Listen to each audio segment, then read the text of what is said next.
여러분, 오늘 제가 이제 보고자 여러분과 함께 나누고자 하는 말씀은 베드로전서 4장 4절부터 6절의 말씀이 되는데요.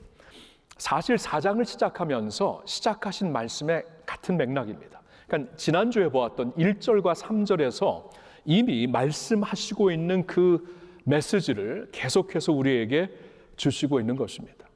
그러니까 4장을 시작하면서 하나님이 베드로 사도를 통해 우리에게 주신 말씀은 이제 너희의 남은 육체의 때를 하나님의 뜻을 따라 살아라 라는 말씀을 주신 것이죠.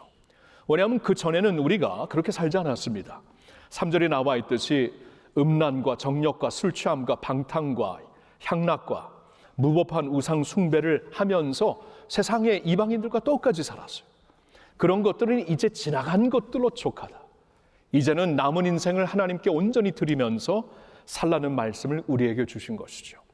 그러면서 이어지는 이제 4절부터 6절의 말씀에서 그러기 위해서 오직 두려워해야 될 한 분을 두려워하면서 살라고 우리에게 주시는 말씀이 되는 것입니다. 오늘 본문의 말씀을 통하여서 본문 세 구절을 통해서 하나님을 두려워하며 사는 것이 무엇을 의미하는 것인가, 이것을 실제적으로 우리가 어떻게 행하며 살 수 있는 것인가를 두 가지로 여러분과 나누고 싶습니다. 첫째로는 사람들의 판단보다 하나님의 심판을 두려워해야 하는 것입니다. 사람들의 판단보다 하나님의 심판을 두려워할 수 있어야 우리가 진정 이 세상을 살면서 여호와를 경외하며 살 수가 있는 것입니다. 자, 4절을 보세요. 이러므로 이제 그 접촉사죠. 3절과 이어지는 말씀, 3절에서 이렇게 전에 이렇게 살았던 우리의 모습을 쭉 말씀해 주시고 있는데 이제는 지나갔다라고 말씀을 하셨죠. 이러므로 4절에 너희가 그들과 함께 그런 극한 방탕에 다름질하지 아니하는 것을 그들이 이상히 여겨 비방하나. 그렇게 살았던 너희들이었는데 이제는 더 이상 그렇게 살지 아니하니 그들이 너희를 이상해 볼 수밖에 없을 것이다. 그리고 심지어는 비방할 수도 있을 것이다. 이제 그 말씀을 우리에게 주시는 것이에요. 세상에 이제 예수를 제대로 믿고 거룩한 그 나그네처럼 거류민처럼 살다 보니까 세상 친구들에게 오해도 받고 왕따도 당하고 막 이상한 말도 듣고 심지어는 박해도 당할 수 있지만 이걸 기억하라는 것이죠. 언젠가 하나님의 심판대 앞에 다 서게 된다. 그러니까 이 세상에 사람들의 판단에 더 비중을 두고 살 것인가? 아니면 언젠가 우리의 삶을 심판하실 하나님 앞에서 살 것인가? 여기에 더 큰 비중을 두고 살 것인가? 너희들이 결정해야 된다. 그 말씀이에요. 하나님을 경외하며 살라는 것이죠. 언젠가 심판대 앞에, 심판주 앞에 서게 될 날이 옵니다. 반드시 옵니다. 그렇죠? 공평하신 하나님, 우리의 삶을 아시는 하나님 앞에 서게 돼요. 우리 인생이 있잖아요. 특권 아닙니다. 이 인생이라는 것은 그러니까 권한이 아니고 특권입니다. 하나님이 허락하신 것이죠. 내 인생 내 마음대로 산다. 여러분, 그런 인생입니까? 우리 인생 우리가 보장 못하잖아요. 우리의 인생 뭐 내가 100년 산다고 뭐 500년 산다고 살 자 아무도 없잖아요. 우리의 권한으로 주어진 인생이 아니라 특권으로 주어진 인생이에요. 하나님께서 우리에게 맡겨준 것입니다. 그러니까 언젠가 하나님 앞에 다시 서서 우리의 삶을 청산할 때가 온다는 것이에요. 그날을 기억하며 살라. 하나님을 두려워하며 살라, 그 말씀이에요. 최영삼 목사님의 글을 빌려 말씀을 이어갑니다. 이렇게 말씀하세요. 그러므로 생각해보라. 당신은 누구와 함께 갈 것인가? 종착지에는 심판주 하나님께서 서 계신다. 언제까지 세상 사람들의 기분을 맞추며 그 악의 길을 함께 내달릴 것인가? 세상이 당신을 낯설어 하는 것이 불편하고 두려운가? 아니면 하나님께서 당신을 낯설어 하시는 것이 불편하고 두려운가? 세상 사람들이 당신을 몰라주는 것이 충격인가? 아니면 주께서 그날에 당신을 도무지 알지 못한다고 하실 것이 충격인가? 예. 사람의 판단에 비중을 두고 살 것입니까? 하나님의 심판을 두려워하며 살 것입니까? 이 질문이에요, 이 질문. 여러분, 예수님도 똑같은 말씀을 하셨습니다. 산상수훈을 보면은 마태복음 7장 22절 23절에 이런 말씀을 하셨어요. 같이 읽어볼까요? 그날에 많은 사람이 나더러 이르되 주여 주여 우리가 주의 이름으로 선지자 노릇하며 주의 이름으로 귀신을 쫓아내며 주의 이름으로 많은 권능을 행하지 아니하였나이까 하리니 그때에 내가 그들에게 밝히 말하되 내가 너희를 도무지 알지 못하니 불법을 행하는 자들아 내게서 떠나가라 하리라. 아멘. 충격적인 말씀이죠. 내가 너희를 도무지 알지 못한다. 영어로 보니까 I never knew you. 한 번도 너를 안 적이 없다. 어떻게 이런 충격 말씀을 하시는 거예요? 여러분, 예수님이 여기서 경고의 말씀을 우리에게 던지시는 겁니다. 너희 믿음이 진정한 믿음인가 스스로 돌아보라 그 말이에요. 스스로 속지 말라 이 말씀입니다. 입으로 주여 주여 한다고 다 예수를 진정으로 믿고 천국 갈 사람이 아니다 라고 말씀을 하는 거예요. 그럼 무엇입니까? 여러분, 예수님을 따르는 자는 예수님을 주로 따르는 자는 그분을 따르는 자들이에요. 그분을 따르는 자들. 그분의 말씀에 순종하며 따르는 자들입니다. 내가 예수님을 믿는다는 게 뭐예요? 그분을 순종하는 것이죠. 따르는 것이죠. 그분을 주로 맞이하고 삼고 사는 것이죠. 이게 없이 입으로 주여 주여 한다고 천국에 갈 것이라고 생각하지 마라.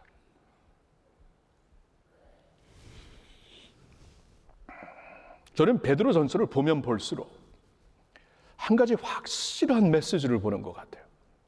이게 뭐냐 하면 이 두 가지를 같이 말씀해 주십니다. 베드로전서를 보니까 이 두 가지를 동시에 말씀하세요. 이게 두 가지가 어떻게 보면은 다른 말씀 같은데 아니라는 거 같이 말씀하세요. 첫째로는 이제 너희는 이 세상에서 선한 양심을 갖고 살며 선한 능력으로 사람들을 감동시켜라. 세상 사람들과 똑같이 보복하며 막 때리며 싸우며 살지 말고 그들을 선한 능력으로 감동시켜라. 그래서 그들로 하여금 너희 안에 있는 참 소망이 무엇인지 묻게 하라. 너희가 믿는 하나님을 그들도 영접하게 하라. 하나님께로 인도하라. 그러니까 세상 안에서 세상 사람들 가운데서 선을 행하며 축복하며 살라. and 그러면서 동시에 하시는 말씀, 세상과 다르게 거룩한 거류민들로 살아라. 와우, 같이 말씀하세요.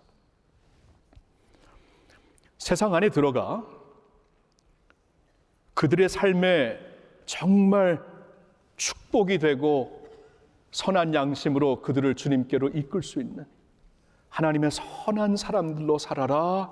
and 세상과 다른 거룩한 거류민들답게 살아라. 두 가지를 같이 말씀하죠. 여러분, 이게 상충되는 말씀이 전혀 아닙니다. 예수님이 산상수훈에 우리에게 무슨 말씀을 하셨냐면 너희는 세상의 소금이라라고 말씀하셨어요. 소금이라. 여러분, 소금이 있잖아요. 소금이 제 역할을 하려면 세상에 녹아 들어가야 합니다. 녹아져서 들어가야 돼요. 그래야 방부제 역할도 할 수 있고 맛도 낼 수 있어요. 이게 소금의 매력이 아닙니까? 세상 안으로 들어가서 세상을 축복하는 겁니다. 방부제 역할, 맛을 내는 역할. 너는 세상의 소금이다라고 말씀을 하시면서 동시에 무슨 말씀을 하시는지 아세요?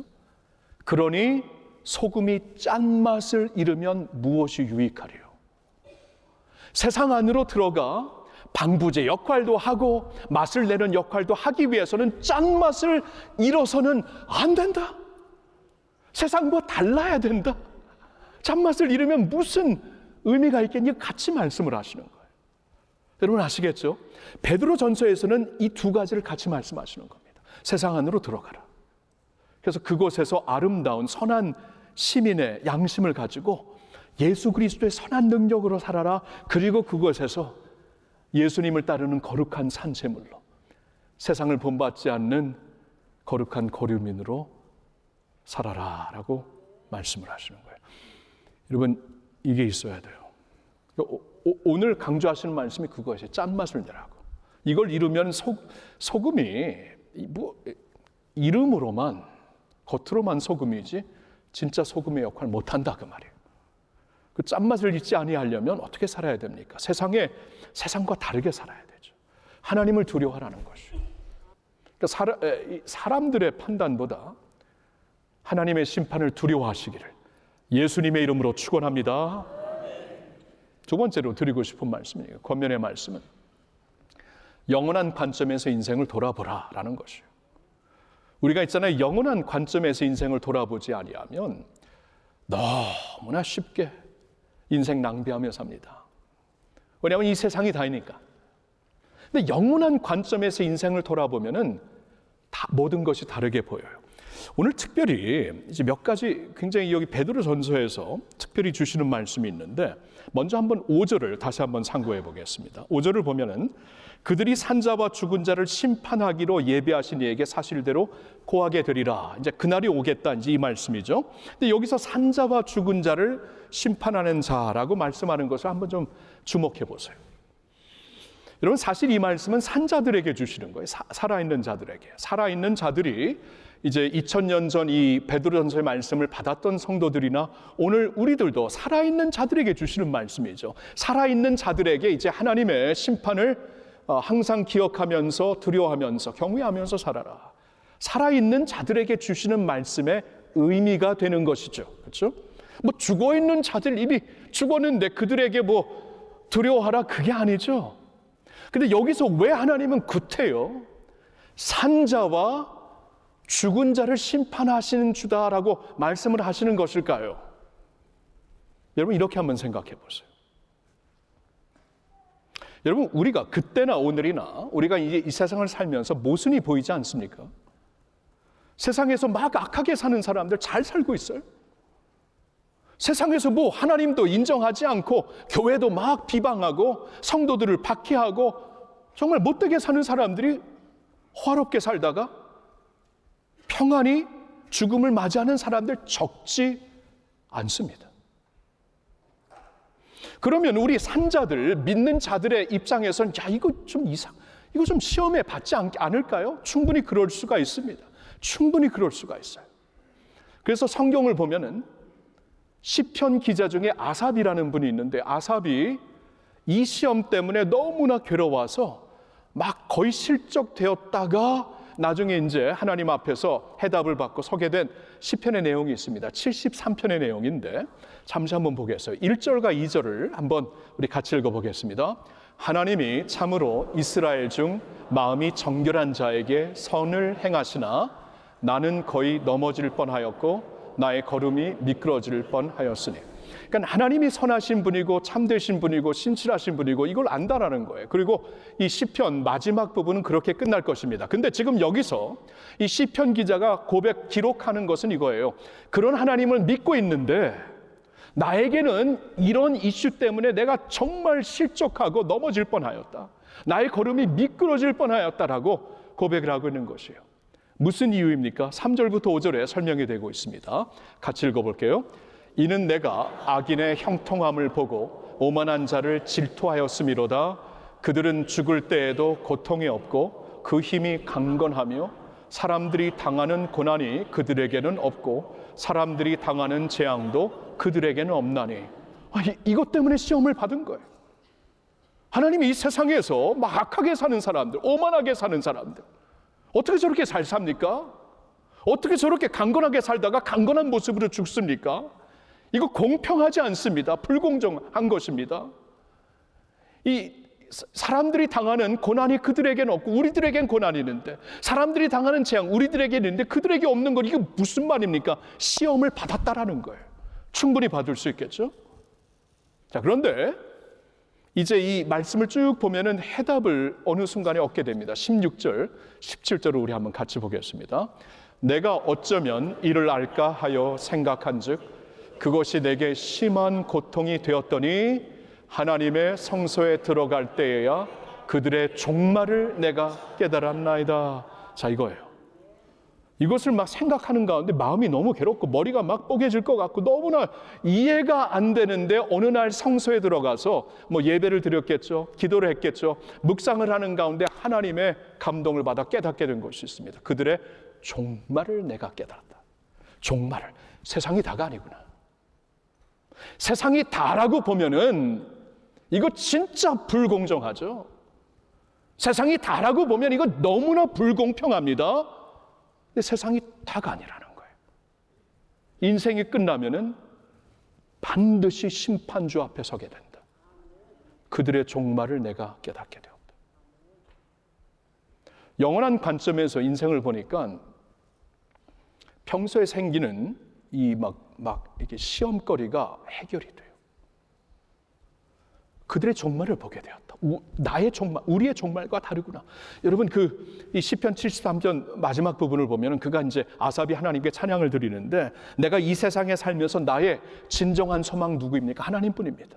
내가 천국에 가서도 내가 진정으로 사모할 분 하나님뿐이 없습니다. 하나님, 우리는 예수 그리스도를 믿어 하나님의 백성들이 되었고 나의 영원한 분깃이 되시는 나의 영원한 기업이 되시는 하나님을 나의 하나님으로 알게 되었는데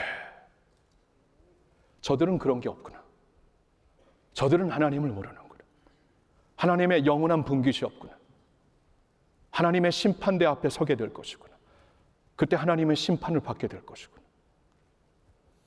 세상에서 너무나 호화롭게 악을 하면서 너무나 잘 살고 있는 그들을 보니까 이거 말이 안 된다. 근데 세상이 다가 아니에요. 세상에서도 그런 자들 심판을 받을 수 있지만 세상에서 심판을 안 받을 수가 있습니다. 세상에서는 피해갈 수 있습니다. 하나님 앞에서는 절대 피하지 못한다. 그 후에는 절대로 못 피한다. 이것을 깨닫게 되었더라는 거예요. 영원한 관점에서 인생을 돌아보니까 지금까지 모순이 되었던 것들이 영혼의 관점에서 대답이 되는 것이에요. 지금까지 모순 가운데 괴로워가지고 슬럼프에 빠지고 그러면 인생을 낭비하게 되지 않습니까? 막 슬럼프에 빠지고 그게 아니에요. 하나님의 영원한 관점에서 이것을 딱 정리하고 나에게 영원한 분깃이 되시고 소망이 되신 하나님이 있어요. 그러니까 하나님을 찬양하며 내가 인생을 낭비하지 않고 살 수 있게 된다라는 것입니다. 자, 이제 6절을 보겠습니다. 6절에서는 다른 관점에서, 다른 차원에서 똑같은 말씀을 주시고 있어요. 6절을 보면 이를 위하여 죽은 자들에게도 복음이 전파되었으니 이는 육체로는 사람으로 심판을 받으나 영으로는 하나님을 따라 살게 하려 함이라. 자, 5절에서는 안 믿는 자들 가운데 호화롭게 잘 살다가 강건하게 평안하게 세상을 떠나게 되네요. 이거 뭐냐? 이게 뭡니까? 할 수 있지만 그들의 결말, 죽은 후에 하나님의 심판대 앞에 서게 되는 것이 분명히 있기 때문에 해소가 되는 거예요. 이해가 되는 것이 시험에 빠질 필요가 없습니다. 이 모순이라고 슬럼프에 빠질 수가 없습니다. 자, 6절에서는 이제 믿는 자들의 관점에서 보는 거예요. 여기 이 말씀이 있잖아요. 자칫 잘못하면 우리가 오해를 하게 돼요. 이를 위하여 죽은 자들에게도 복음이 전파되었으니 그러면 죽은 자들에게 한 번 더 살 수 있는 영원히 살 수 있는 복음이 전파되는 것일까요? 여러분 한때 이 종교 개혁이 있기 전에 교회가 이것을 그렇게 가르쳤어요. 가톨릭 교회가 이것을 가르치면서 그때 이제 종교 개혁의 동기부여 아주 결정적인 동기부여가 됐죠. 왜냐하면 성경 전체에서 그렇게 가르치지 않는데 성경 전체에서 명확하게 가르치지 않는 것을 어느 한 구절의 아주 어려운 본문을 통하여서 교리를 만들어버리는 것은 굉장히 위험한 일입니다. 이 성경 전체에서 그렇게 가르치는 바가 없어요. 예를 들어서 히브리서 9장 27절에 보면 한 번 죽는 것은 모든 사람들에게 정한 것이니 그 후로는 심판이 임하게 되리라. 한 번 살다 죽는 것은 사람에게 정한 바 된 것이니 그 후로는 하나님의 심판이 있다. 그 후로는 심판이 있다고 말씀을 하세요. 고린도후서 6장 2절을 보면 이르시되 내가 은혜 베풀 때에 너에게 듣고 구원의 날에 너를 도왔다 하셨으니 보라 지금은 은혜 받을 만한 때요 보라 지금은 구원의 날이로다. 그러니까 은혜의 때가 있다라는 것입니다. 구원의 때가 있다라는 것입니다. 항상 있는 게 아니에요. 분명히 말씀하시죠. 그럼 성경은 명확하게 가르칩니다. 한 번 살다가 죽는 것은 사람들에게 정하신 바요. 그때 예수를 믿어야 돼. 그때 주님을 믿어야 돼. 그때 복음을 전해야 돼. 그 후에는 심판이 있으리라. 그 후에는 건너올 수 없는 그러한 구렁텅이라고 말씀을 하시고 있습니다. 이게 성경의 명확한 가르침이에요. 그렇다면은 오늘 본문에서 베드로전서 4장 6절에서 죽은 자들에게 복음이 전파되었다라는 말을 어떻게 우리가 해석을 해야 되는가? 이렇게 해석하면 되는 것입니다. 한때 믿었다가 복음을 듣고 예수님을 믿었다가 죽은 자들, 그들에게 복음이 전파되었다. 너희들에게 복음이 전파되었다. 너희들은 이 세상 사람들과 같지 않고 복음을 듣고 예수를 믿는 자들이다. 그래서 너희들이 비록 육체로는 사람으로 심판을 받아 똑같이 죽게 되었으나 영으로는 하나님을 따라 살게 하려 하십니다. 그러니까 뭐예요? 그러니까 이번에는 이제 믿는 자들을 봅니다. 믿는 자들 가운데 우리 지체들 중에 미리 이제 세상을 떠난 지체들이 있잖아요. 그 지체들의 죽음을 보니까 안 믿는 자는 믿는 자는 똑같이 죽어요. 죽을 때 힘든 건 똑같습니다. 마찬가지입니다. 죽을 때 험담한 건 마찬가지입니다. 전혀 예상하지 못할 때 죽음이 찾아오고 충격적으로 찾아오고 이거 마찬가지예요. 믿는 자들이나 안 믿는 자들이나.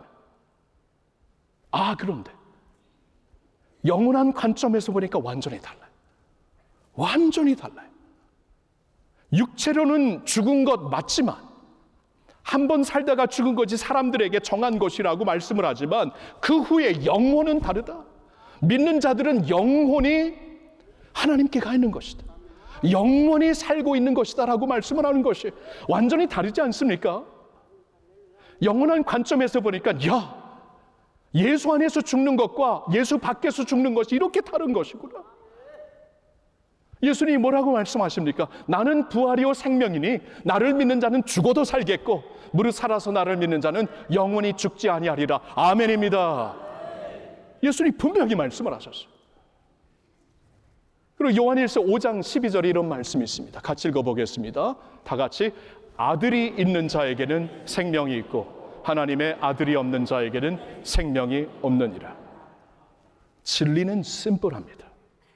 아들이 있는 자에게는 생명이 있고 하나님의 아들 예수 그리스도가 있는 자에게는 생명이 있고 하나님의 아들이 없는 자에게는 생명이 없다. 그러니까 복음이 너희에게 전파되어서 너희가 이젠 죽게 되었지만 완전히 다르죠. 하나님의 아들이 있어 생명이 있기 때문에 비록 육체로는 죽었으나 우리 영으로는 하나님께 나아가 하나님의 나라에서 천국에서 영원히 살게 되는 줄로 믿습니다. 여러분, 그래서 예수님 믿으셔야 돼요. 예수님 믿으셔야 돼요. 다른 길 없습니다. 하나님이 세상을 이처럼 사랑하사 독생자를 주셨으니 이는 그를 믿는 자마다 멸망하지 않고 영생을 얻게 하려 하십니다. 예수를 믿어야 생명이 주어지는 것입니다. 여러분, 이거예요. 그러니까 우리가 있잖아요. 우리 인생을 정말 허무하게 보낼 수가 있어요. 하나님이 구원하신 인생, 피값으로 사신 인생인데 이 인생을 죄와 타협하면서 세상과 타협하면서 향락과 음란과 무슨 술 취함과 이 시대적인 우상들을 따르면서 충분히 그렇게 끌려가면서 살 수가 있습니다. 그런데 하나님을 경외하며, 그렇죠? 심판주가 되시는 하나님을 경외하며 살 때 그러한 자리를 벗어버리고 하나님 앞에서 의미 있는 삶을 살 수 있는 것이고, 또한 항상 영원한 관점에서 인생을 돌아보며 세상의 모순 때문에 슬럼프에 빠지지 않고 하나님의 해답을 갖고 살며, 무엇보다도 주 안에서 죽은 자들에게 영생이 있는 것이구나. 오늘부터 우리는 영생을 맛보며 오늘도 내일도 함께 주 안에서 살 수 있게 되는 줄로 믿습니다. 사랑하는 성도 여러분, 손살처럼 빨리 지나가는 인생 아닙니까? 자고 일어나 보니까 인생의 6학년이 되었더라고요.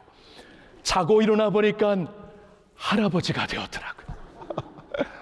자고 일어나 보니까 하나님이 부르실 날이 곧 오게 될 것입니다. 여러분, 인생 빨리 손살처럼 빨리 지나갑니다. 이런 인생을 우리가 낭비하지 않고 하나님 안에서 정말 귀하게 아름답게 열매 맺는 삶을 살기 위해 세상의 사람들의 판단보다는 하나님의 심판을 경외하며 사시고 항상 영원한 관점에서 인생을 돌아보며 사시기를 예수님의 이름으로 축원합니다. 아멘.